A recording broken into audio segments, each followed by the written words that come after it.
we decided to start a little early. This is Erica. Hi, nice to meet you. For those of you who've come to my cooking class, Erica's been helping me for 5 years? Yeah. 6 years? 5 years. 5. 5 years. She's been my assistant. And I met her because her family has the farm where I buy my fresh fruits and vegetables twice a week in the market of Certaldo. Where's your other market day? In Certaldo this morning, but on Tuesday in Poggibonsi, and in Certaldo at the Wednesday. So Wednesday is the weekly market in Certaldo, but Tuesday they do the big Poggibonsi market, and then Saturday we have a small market in the main square of the town. Okay, so we're going to start now. Hi, Merete. So we're summing from. We're just going to talk a little bit about the ingredients, then we'll repeat ourselves a little bit. But Erica's family has a farm about 10 minutes from my house. And what do you grow? Is a big farm, but I haven't many fruits, but I have many vegetables. I have zucchini in this moment, flowers of zucchini. Yeah, zucchini blossoms are in season. We did those the other day from Erica's flowers. Yeah, it's the new season for the tomato and cucumbers. And onions, fresh onions. Fa vedere? Yeah. So the town that we're from, Certaldo. Hi, Fran. Nice to see you. We live in Certaldo, and Certaldo is really famous for the onions of Certaldo, and they're even on the stem of the city. So these are the new onions, and then we have these are called statine. Yes. Is estatina, yeah, and is fresh for this moment, but at 2 weeks became not very fresh, and is the new cycle for the invernina. Okay, so we have an onion that we save for the winter. So this summer version only lasts for a few weeks, and so we love to eat it fresh and raw, which is what inspired me to do the Panzanella, because it's the perfect moment. So show us your tomatoes, what you brought. Yeah. So we all know there were no tomatoes until like the 1650s, after America was discovered in 1492. So these are a tomato. This is San Marzano tomato. But not from Naples, so we can't really call it San Marzano. No. But it's they're the seeds of the San Marzano grown here in Tuscany. And this is the one you use for sauce, or no? Yeah. When is red, totally red, is very good for the sauce. Let me just show you that when the tomatoes first come out, we actually like them. I don't know if you can see this. When there's a little bit of green on them. So green to red, ciao, it's Beth. Amica Beth. Are for salads. And then when they start getting ripe in August, they're for sauces. So the only real San Marzano tomato is from Sarno in the valley below at Mount Vesuvius and grown in the volcanic soil. But a lot of people grow this tomato because it's a better tomato for sauce because it's not full of seeds. So it's mostly tomato. It's difficult. There's just a tiny little bit of green. She brought me really ripe ones because for the Panzanella you're supposed to use ripe tomatoes. But I think we ate our tomatoes. We had bought green tomatoes the other day for us to have for salads. So these tomatoes have very few seeds, and this one is funny. Is this Otello? Otello. This is our favorite tomato that her mom has. It doesn't always look like this, but this is called Otello, and it actually is a tomato that goes kind of black. So you can see it's a dark green. Can you see that? It's hard to tell. It's an odd color, and it's very firm, and also not a lot of seeds. Yeah. Faccio vedere. Yes.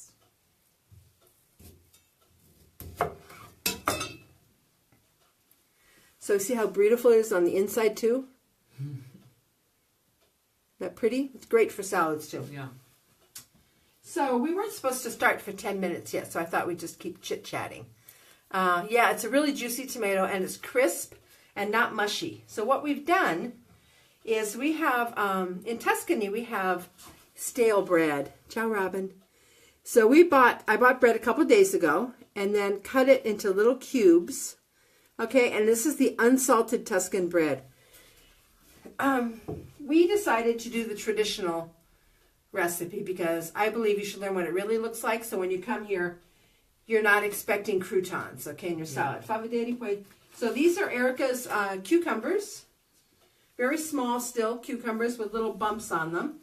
And we're trying to decide, do you leave the skin on or not? And that's like, she leaves the skin on. My husband likes the skin off. Do Italians say it's difficile di digerire? Yeah, if you leave the skin is hard to digest. Do they say that anywhere else, that it's hard to digest with the skin on the cucumber? So we'll try. And then, look how beautiful. Basil. Here, you show them. Okay, tieni un po' più su. See, this is basil, and it's so fragrant. And then show the page. When they wrap up the little things that they give me at the market, they're just like in newspapers or magazines. Not funny? They recycle everything. Okay? So, it's what I've been seeing on, and even in like there was a Canty newspaper, was that ho visto tipo messo interi così. Yes. Senza bagnare. No. So I saw someone said, well, if you don't like the panzanella wet, just to take these cubes and throw them in the bowl and just dress them with the vegetables and leave it overnight, and they'll soak up the vegetation water and it'll be panzanella. But mostly you see people fry these to get them crispy, because American bread really doesn't go stale because it has so many preservatives in it. But the traditional recipe, and I bought bread made from a mother, so natural yeast, and then cooked in wood-burning oven. So this one actually really lasts a week, so it's not really stale. But what we're going to do is put this in water. This is tradition, okay? So even if it was like kind of rock hard, and Beth was asking me the other day, was to do the frizzelle. They have a kind of a, hi Patrice, hi Fran. They have a stale bread, it looks like a bagel, and they cut it in half and they rebake it so that it's really, really dry. And then you're supposed to soak it in seawater, like salted water, and then they make like a bruschetta out of it, and all the tomato juices and everything fall down into there. But you'd have to make your own. So I have seen people make their own Tuscan bread, but I think you could do a nice country style bread. Or the other thing, which comes kind of the same in consistency, would be couscous. So I would say like a tabbouleh, Tuscan tabbouleh, and that if you use a couscous for the base, it's all delicate like this bread becomes. So Erica is going to help me, and we're going to chop up everything. Cosa vuoi fare? Take cetrioli, cucumbers? Quello che vuoi tu, non importa. Dimmi a me. Levo la pelle. No, we don't need. Do you want us to? We're not going to peel the cucumbers. We'll just do them the way Erica does them. Okay. Just Okay. like cetrioli. So she's washing everything off, and then this salad is a salad that's you eat it with a fork, but it's kind of almost like a soupy kind of consistency. But I like everything to be in kind of smaller pieces. Thank you. So I'm just going to cut this lengthwise and then widthwise. I'll show you. Tu fai pezzi grandi o piccoli? Dipende. Fai Così, più grandi? così è giusto, secondo me. Okay, so Erica likes what I did. So everybody you go to is different, okay? So this is little tomato cubes, okay? We're just going to throw this in the bowl. She'll put her stuff over there. So while the bread's waiting, we're going to gather up, and you don't want to lose any of these juices, okay? This is, I thought I'd show you, if you come to Tuscany, this is our splatterware. This is a really beautiful one I got from a local artist. It even has a little handle on it. Every town has their own colors. So there's green, blue, yellow. Green, blue, yellow. I think those are the only colors I've seen. So Erica is just slicing the cucumbers into little discs. Make sure they're good. Hi, Terry. Balmy. Yeah. They're really good. Just out of the field. Andrea, my husband, his father worked at the big markets in Florence, the big market where all the fruits and vegetables come in. And he bought things that had never been in the refrigerator. There's so much more flavor. I think tend to buy things that are harvested early, kept in refrigerators, and they lose flavor. And so that's why people keep adding more and more things to give food flavor. So I'll keep slicing tomatoes here. So when I buy things from Erica, what time do you go in the field?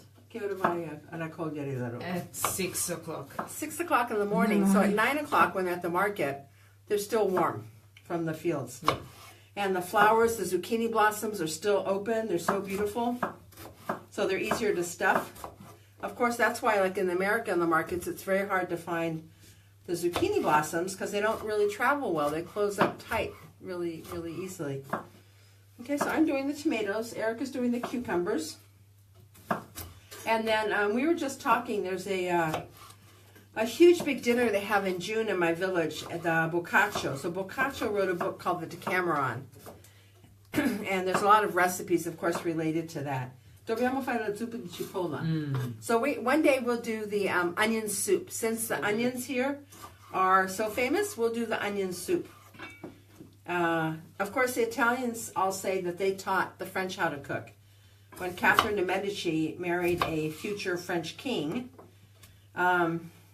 she was like 15 years old, and they sent her with all her cooks. And so there's a big discrepancy in the name of recipes because the Italians had not really given names to anything. But when they went to the French, actually codified all the recipes. So there was, wish we had vegetables. Oh, Angela, I know. And you have to grow them yourself, really. And the thing is that we wouldn't make panzanella until the tomatoes are ripe. We don't make things all year long. Questa è la prima panzanella. Tu hai messo di già? Hai fatto a casa? Yeah. One time, last week. So last week was her first panzanella. Yeah. I was out the other night and I had my first panzanella. So that's why I was so excited. And, you know, when you have things that are in season, we really celebrate the recipes because we don't get them the rest of the year. So, you know, we don't try to have zucchini blossoms in December. You know, you can also, they say zucchini blossoms, but they also have them from pumpkins. So you could do that too.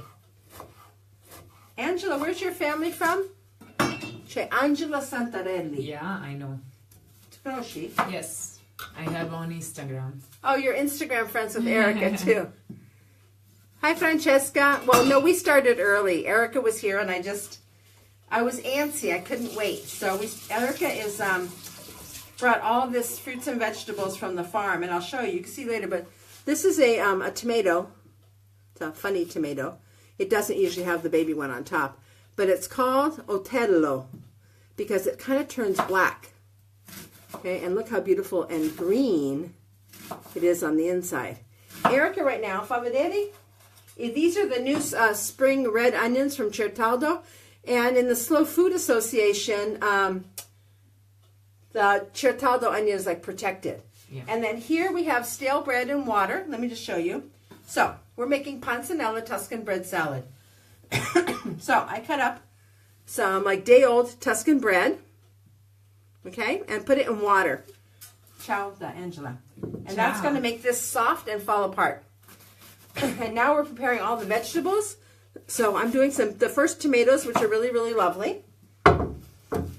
Erica's doing these beautiful, the red onions from Certaldo, which are so flavorful and sweet. At home, I tried to use maybe like you have the Walla Walla, a nice onion. So Angela è dalle Marche. And if your onions are really strong, I suggest cutting them, salting them, and then putting them in cold water before you add them to your salad. Okay, that would be, you know, more traditional. So Erica's already cut up the cucumbers with their skin. She likes them with the skin. Panzanella's for summer. To me, it's Tuscan summer holiday in Chianti. Totally. Yes, they just started serving it in the restaurants. So we know summer has arrived. That's what's great is that we just have the seasonal things. Okay? So just kind of nice bite-sized cubes. You don't want to have anybody have to cut anything. Okay? This is a cute little tomato. I love this Altello. So you can see now that this is going to give a little bit of that green tomatoes kind of in there. which is really, really fresher, I think. Okay? Okay. Andrea's telling him I have an art director today. So Andrea said, that's just him meowing. He said to take away the potholders from Erica's face, okay? And then, so she's cutting them in discs and then cutting them in smaller pieces. And we're just going to use these the way they are because they are so delicate. Okay? The Italians never really use the green part of the onions. Although I've done the, when I get these onions really young, I'll grill these. I'll wrap them in pancetta and then grill them. Okay? I cry. Oh, she's crying a little bit. Let me see your makeup. Uh-oh. Okay? One moment. So here, we'll make a photo op here. Have Erica take a picture too. So we're going to document all this. E poi si fa la foto di qui, Erica, se tu c'hai il telefono. Of course. So here's our ingredients for panzanella. Nice little fresh cucumbers. If you have bigger ones, cut them into smaller pieces with or without the skin. And then we have these beautiful sweet onions. I think in America, the Vidalia. I'm not sure, the Walla Walla. Are they sweet? Anybody in America remember? Beautiful tomatoes, ripe tomatoes. We would never use those big round salad tomatoes, so more like a plum tomato or the San Marzano longer, they're a crispier kind of tomato. And then we've got basil, okay? So now, I'm going to put this all in this, oh, sorry. Yeah. Erica's going to take my photo up first. Take a picture. Perfect. Girare la macchina per lungo, per largo. So we're going to take it, you know, it's better for Facebook and everything to take your pictures widthwise. Dice fa meglio fare le foto per largo. Okay? I try. Okay. Oh, qui da sotto, qui. Forse è più semplice. So we'll put it down on the table and let her take a little più su. There.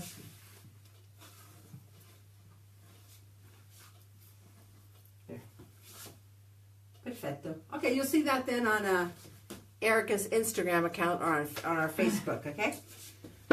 So now that we have all this, we'll put it in a salad bowl. And we're going to dress the vegetables with some salt and the basil, okay? Now this helps bring the water Yeah. out of the vegetables. This by itself, if you don't have any bad, old bread, this would be a beautiful salad. And my friends call this an insalata ignorante, an ignorant salad with the beautiful chopped tomatoes, cucumbers, red onions. In Sicily, they would add capers, olives. You could add celery, okay? And this is a beautiful salad by itself. And sure, you can add croutons, but don't call it panzanella. Vuoi strizzare quello? Yes. So now, fallo qui. So I'm going to have Erica show you now. She's going, can you see this? The bread? Here, vieni qui, Erica. Sì, qui, no, qui. Mettilo qui. Okay, there's the green bowl. So she's going to take the bread up out of the water and squeeze all the water out of it. Fai piccolo ma, sì. Squeeze, squeeze, squeeze, squeeze, squeeze, squeeze, squeeze. Okay? And then when you come out, you crumble it into the bowl. Okay? So it's actually, fa vedere? Yeah. So see, it comes out to me kind of more like a rice or a couscous. Okay, not croutons. Okay? And then if you have a couple of little bigger pieces, let me show you here. Can you see this? Look at that. See how delicate? It's like little snow. This is like the best thing in summer in Tuscany. I'm going to salt this.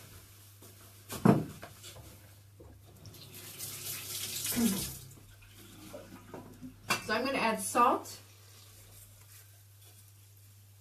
Always I use Italian sea salt. If you don't have that, kosher salt. Doesn't have any additives, no iodine. We don't want salt with iodine, okay? It's metallic tasting.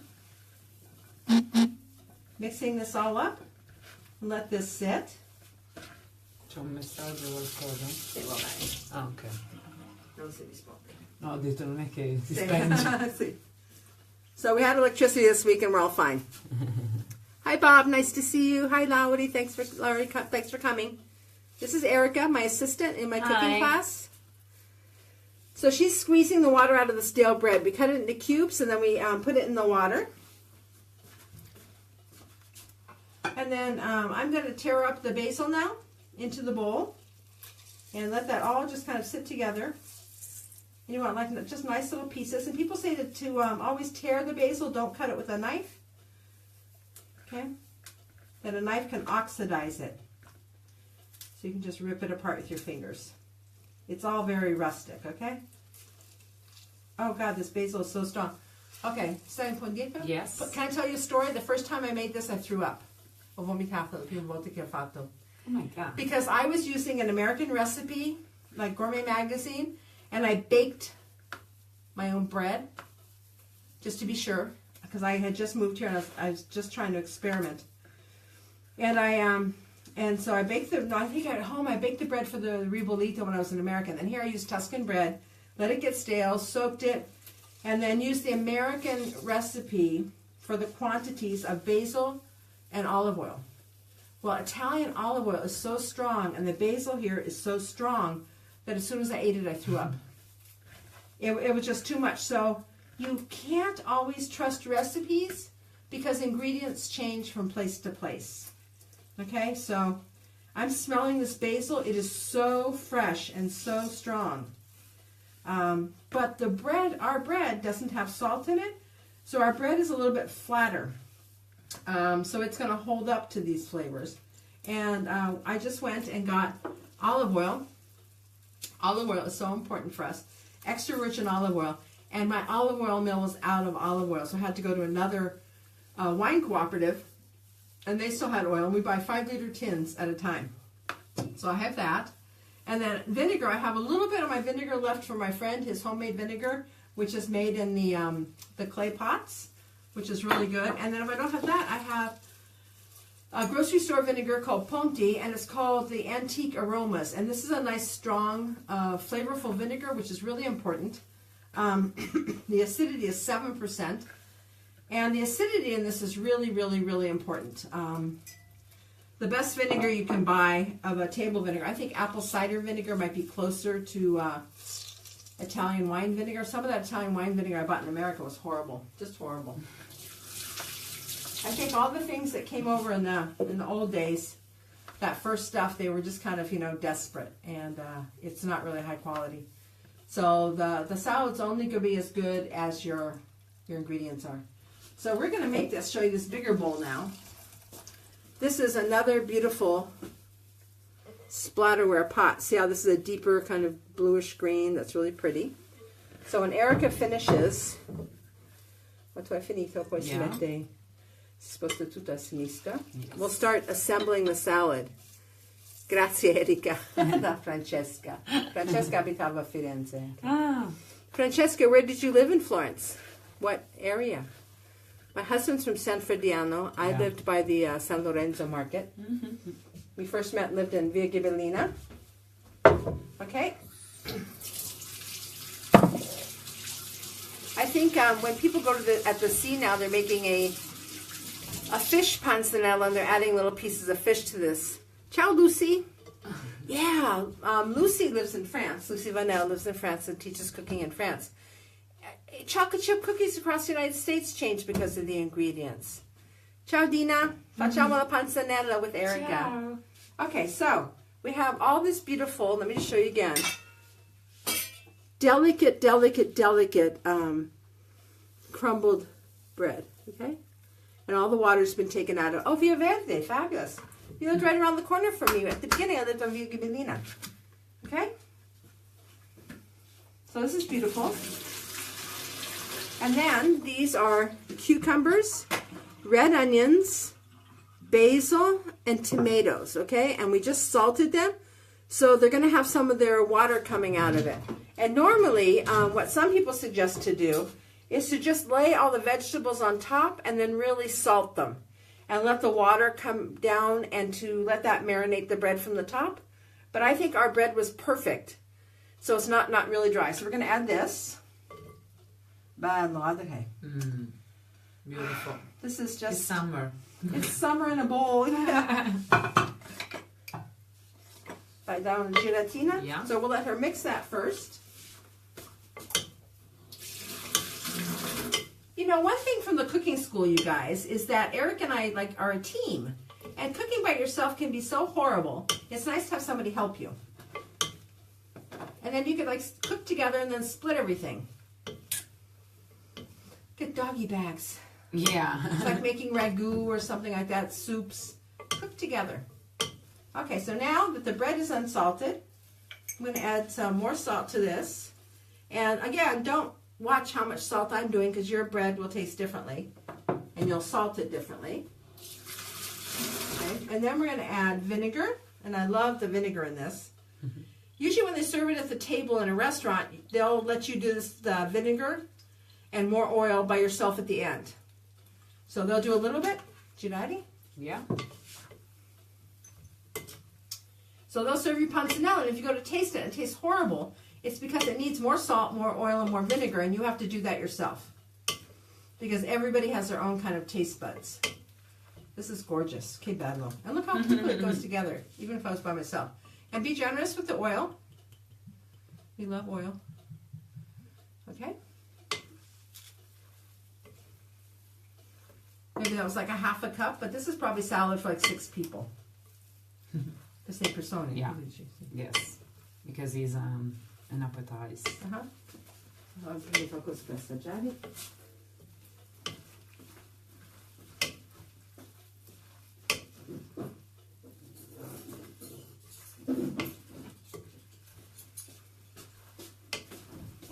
Okay. Passagiari? Yeah. Quality control. Hi, Terry. How are you? Ray sous chef. I love that. Bye. It's important to taste the bread. Wow.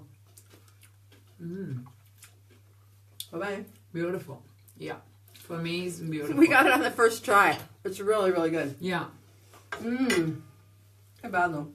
So here we have true Tuscan panzanella from Judy and Erica. Thank Yay! you. Thank you for stopping by. I think I already put the link for the panzanella online. But if you don't have this kind of bread, maybe try it with couscous. Yeah. Or you could do it with croutons, but just say it's your variation. That whole big thing about this lady and the burritos right now, that was horrible. Do you guys hear about that? They went to Mexico, learned how to make burritos, open a burrito stand, and now they had to close because everybody was trashing them. I think when you go and travel and you learn how to make something, you can make it. It's not like excuse me, I think it's worse when somebody makes something up. So, I could ask Erica, how do you make yours? And just let her make it and watch it. And usually, I think I cut my cucumbers up even smaller. But this is beautiful. And it's a small cucumber. But if you have a bigger cucumber, you'd want a smaller piece. So just watching even how people cut onions or tomatoes or how they cut their cucumbers and how they soak everything and the movements of somebody's hands while they're cooking, that's an investment. That's going to school. That's learning. And so then when you go and you learn to make something, you make it. And if it's not exactly the same, I think it's very important that you say, this is my version of panzanella. I remember I hired a woman once to cook for my mother's birthday party, and she wanted all Tuscan food. She said she'll make panzanella. I said, that's great. Well, she took a loaf of French bread, tore it up in shreds, and barbecued it. And then tore that up, and it was hunks of torn barbecued bread with all this stuff. My mom was so disappointed. It wasn't panzanella. She was expecting my panzanella, the Tuscan panzanella. But when you're in America, you have to make do. So I think if you're making something and it's not like it is where it is, you have to tell people. Like when you come here and you get a Caesar salad, if I'm getting it with arugula and not romaine, that's not Caesar salad. And if they don't have anchovies, and if, it's like, you can't just steal a name. Okay, but I think you can make your own thing. So thank you, Erica. And the salad's going to be so good because it was all stuff just harvested from Erica's garden. Okay? So we'll be doing a onion soup soon. And fa con le cipolle di inverno. Yeah. So the onion soup has to be made with winter onions. So as soon as the summer ones disappear, we'll get the onions. We can make a French onion soup. The Tuscan onion soup, which became French onion soup. Hai mai mangiato con la dolce follia? Yeah. Buono. It's cuisine. So, we have a friend that we have a lot of stale bread recipes. So everybody says, thank you, Erica. Thank you. So we have a lot of stale bread recipes because of the unsalted bread. The other thing someone said for me to tell you was, that when you go and you sit at the table here, they don't always give you bread and butter. Well, they never give you bread and butter because we don't eat bread and butter.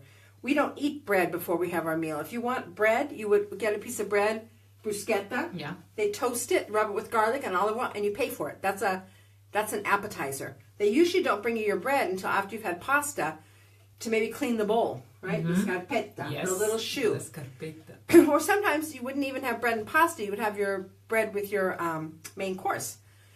So here now, they're saying, oh, well, it's the copertas, including the bread and the olive oil and the balsamic vinegar, where balsamic vinegar was never on the table here either. It was red wine or white wine vinegar made from wine. We didn't have balsamic vinegar. Balsamic vinegar was from Modena, and it was $125 a bottle. You wouldn't put that on your bread either.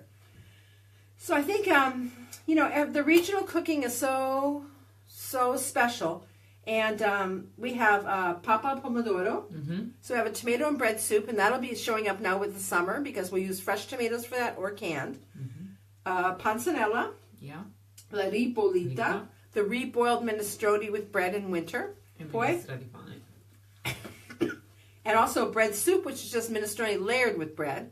Then we have like the fettunta with bread with like tomatoes, beans, garlic. Yeah. It can be kind of more liquidy with things on top of it. We have crostoni, which are big slices of bread, usually baked in the oven with cheese, tomatoes, mushrooms, ham. Yes. That's really good. Yeah. I love crostoni. It's really good. And that's like a snack food. Even some like bars at night, you go out and have a crostoni. Fatumi con Certaldo Alto. Yeah. Come si chiama il suo posto? L'Enoteca Boccaccio. So upstairs in Certaldo Alto is the Enoteca Boccaccio. And come si chiama tuo friend? Andrea e Mattia. So Andrea and Mattia have like a wine shop with small dishes. So bruschetta. Bruschette, Crostoni. sì. Crostoni affettati. So formaggi. salamis, cheese, a glass of wine, and little bread things. So you sit out in the middle of this medieval village. Yeah. It's so beautiful. And Yes. and just have like a snack. It's really nice. You never drink without eating. Hi, thank you very much, Sima. Thank you. Hi. And so we have a lot of recipes with stale bread, and we love them. And the onion soup that our friend Giampiero does at Dolce Folia is like a white papa pomodoro. He cooks the bread, and then he puts with the onion. So he does an onion base, puts the bread instead of the tomatoes, and then he adds chunks of pecorino cheese. Yeah. And they melt. It's really good. It's really, really good. So if you come to Certaldo, I wrote the app Taste Canty. It's a free app you can get downloadable for both Android and Apple. And so it's called La Saletta. La Saletta. It's the name of the restaurant. It's on the back side of his mother's pastry shop called Dolce Folia. Excuse me. We have olive pollen right now, and I'm dying. So for like a week every year, I get like asthma. So I have outside my house cypress trees and olive trees. And right now, it's going to be a good year for olive oil, I think, because the trees are just packed. It looks like it's snowing. It's horrible. Okay? So we'll see you again soon. Thank you for coming. Thank you. Send Erica a little love when you see her, okay? Ciao Thank for now. you. Bye-bye. Bye.